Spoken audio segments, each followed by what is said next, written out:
তো বন্ধুরা, আমি অশোক মাহাতো। আমি আপনাদের সামনে আরও একটি নতুন গল্প নিয়ে এসেছি। গল্পটি মন দিয়ে শুনুন, শুরু থেকে শেষ পর্যন্ত। বইমেলায় প্রথম প্রেম।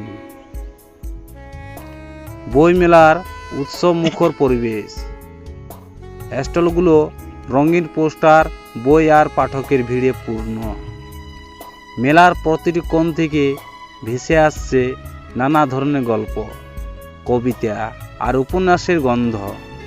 তরুণ লেখক আদিত্য নিজের প্রথম বই অপরাহ্নের ছায়া নিয়ে এসেছেন মেলায়। ছোট্ট একটি স্টলে দাঁড়িয়ে রয়েছেন তিনি, তার মধ্যে উত্তেজনা ও ভয় মিশ্রিত অনুভূতি। এই বইটি তার প্রথম ভালোবাসার প্রতিফলন। আদিত্য অপেক্ষা করেছেন কোনো পাঠক এসে তার বই নিয়ে আগ্রহ দেখাবে।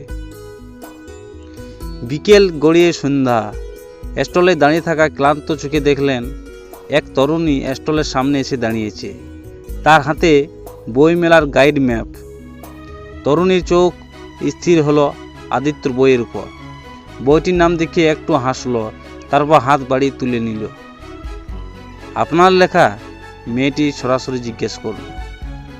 জি, আমার লেখা, একটু দ্বিধা নিয়ে উত্তর দিল আদিত্য। মেয়েটি বইয়ের মোলাট উল্টে কয়েক পাতা পড়ল, তারপর মুখ তুলে বলল, গল্পের কাহিনীটি কি? আদিত্য একটু সংকোচে হাসল। এটা এক অসমাপ্ত ভালোবাসার গল্প। অসমাপ্ত? মেয়েটি কণ্ঠে কৌতূহল। হ্যাঁ, বলল আদিত্য, একজন লেখক ও তার পাঠিকার সম্পর্ক নিয়ে। তারা কখনো একা হতে পারেননি, কিন্তু তাদের গল্প থেকে গড়ে উঠেছিল এক নতুন অধ্যায়। মেয়েটি আবার বইয়ের দিকে তাকালো। আমার মনে হচ্ছে এই গল্পটা আমার জীবনে গল্প হতে পারে। এমন কথা শুনে আদিত্য একটু অবাক হলো। আপনি বলছেন? মেয়েটি একটু হাসল। আমার নাম অনন্যা, আর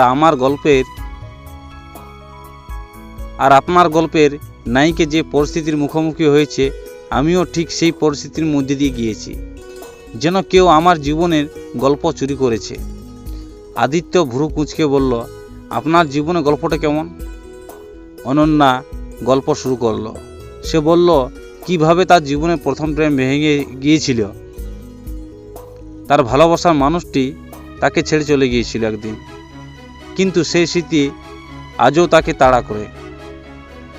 আদিত্য বিস্মিত হলো, কারণ অনন্যার কথা শুনে মনে হলো তার জীবনের একটি অধ্যায় যেন এই মেয়েটি গল্পের সঙ্গে মিলে যায়।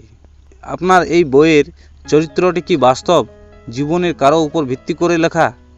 অনন্যা সরাসরি প্রশ্ন করল।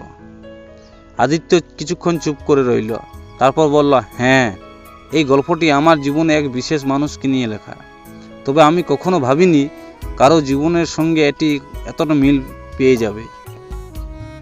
অনন্যার চোখে এক ধরনের মায়ার ছাপ। তাহলে বলতে পারেন গল্পের শেষটা কি বাস্তবের মতো বেদনাদায়ক?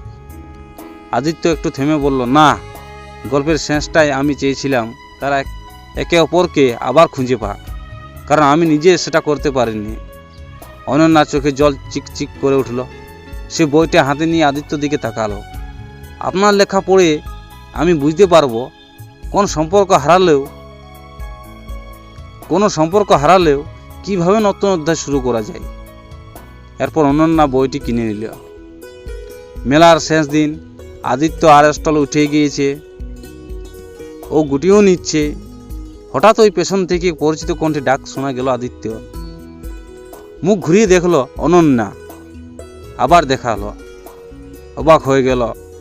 আবার দেখা হলো, অবাক হয়ে বলল আদিত্য, হ্যাঁ, আপনার বইটা পড়া শেষ করলাম। আপনি ঠিক বলেছেন, গল্পটা অসমাপ্ত নয়, এটা শুরু মাত্র। আর সেই শুরুতেই আমারও অংশ আছে বলে মনে হয়। আদিত্য বিস্মিত হলো। আপনি কি বলতে চান? অনন্যা একটু হেসে বলল, আপনার গল্পটা পড়ার পর আমি বুঝতে পেরেছি কোনো কিছু শেষ হয়ে গেলেও জীবনে নতুন সম্পর্কের সুযোগ আসে, আর সেই সুযোগকে হাতছাড়া করা উচিত নয়। আদিত্যর মনে একটি অদ্ভুত প্রশান্তি পেল। তাহলে কি আমরা একটা নতুন গল্প শুরু করতে পারি? অনন্যা হেসে বলল, হয়তো আমাদের গল্পটাও হতে পারে পরবর্তী বইয়ের বিষয়। বইমেলার ভিড়ে তার দুজন হেঁটে চলল, আর বইয়ের পাতা থেকে শুরু হলো তাদের নতুন গল্প। তো আপনারা নতুন নতুন ভিডিও আপডেট পেতে চ্যানেলটি সাবস্ক্রাইব করুন, আর ভিডিওটি ভালো লাগলে অবশ্যই লাইক করে দিন।